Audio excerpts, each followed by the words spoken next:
Marwei nga Pyrkhat Sngewsih, Marwei ngam qua ban qua đi, phi shu lê ngay kinsan nga, phi bun jau mat ya nga, jingi jong nga la sepe, imat ya phi kam lele, Marwei nga apha jing linggo, khubor na phi ngam juyo.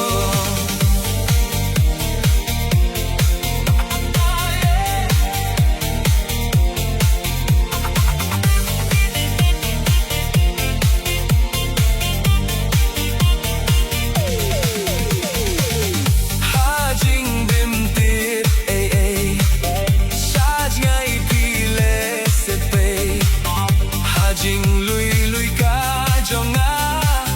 kular kila kila shipor ki jing kermen ya jingit ngam la banlen ngamut pinsawan pai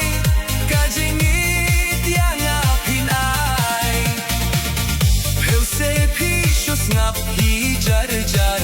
ngapang nud ngayam lingyar ja ayu ya pi shaj ngai ngam tip ngam yo hi jinge kat to ngala telut phi hun mo ban shu pen kut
ban kin du biang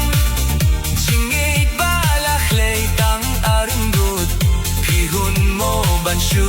pen kut phi ong ngam klet da lei lei min ta pat ngam tip sha e goodbye love kato kala biang la killa